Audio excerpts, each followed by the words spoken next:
రకాలుగా ఇబ్బందులు పడుతున్నాము అనేవాళ్ళు.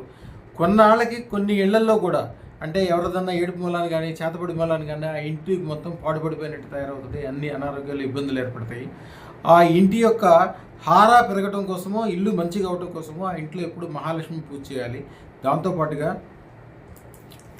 గొప్ప ప్రయోగం ఒక 5 లక్ష్మీ గవ్వలు అంటారు వీటిని, అలాగే 5 స్వర్ణగోమతి చక్రాలు, అలాగే కొద్దిగా పట్టిక, వీటిని మొత్తము కలిపి ఒక ఎర్రటి గుడ్డలో కట్టి దాన్ని ఇంటి ద్వారం ఎదురుగుండా కట్టాలి. ఇంటి ద్వారం ఎదురుగుండా కట్టి రోజుకి 3 సార్లు పొద్దున్న మధ్యాహ్నం సాయంత్రం 3 సార్లు 3 కొబ్బరికాయలు కొట్టాలి, 3 సార్లు పూజ చేయాలి, 3 సార్లు దీపం వెలిగించాలి.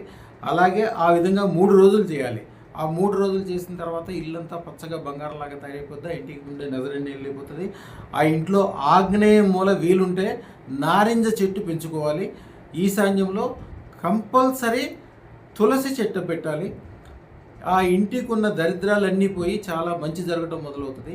అసలు అదృష్టరత్నం పెట్టుకుంటే ఇలాంటి ఇబ్బందులు దగ్గరికి కూడా రావు. మీకు మీ వెనకాల ఉన్న వాళ్ళకి, మీరు అంటే ఇష్టపడే వాళ్ళకి, గొప్పతనం ఫీల్ అయ్యే ప్రతి ఒక్కళ్ళకి మంచి జరుగుద్ది. మీకు నజర చేసే వాళ్ళకి, మీకు చేతబడి చేసే వాళ్ళకి, మిమ్మల్ని ఇబ్బంది పెట్టే వాళ్ళకి వాళ్ళంతటికీ వాళ్ళకే చెడు జరుగుతుంది. మిమ్మల్ని ఎవరన్నా ఏదన్నా చెడు అనుకుంటే అమ్మవారు వారిని శిక్షింపజేసి వారికే ఇబ్బందులు చేస్తే, మీకు మీ వెనకాల ఉన్న వాళ్ళకి మంచి చేసినా చెడ్డ చేసినా, మీరు మంచివాళ్ళైనా చెడ్డోళ్ళైనా అమ్మవారు సింహం యొక్క తత్వం కాబట్టి సింహం పిల్లల్ని మంచి చేసినా చెడ్డ చేసినా ఎట్లా కాపాడుకుంటుందో సింహం, అట్లాగే మిమ్మల్ని అమ్మవారు అన్ని రకాలుగా కాపాడి సుఖ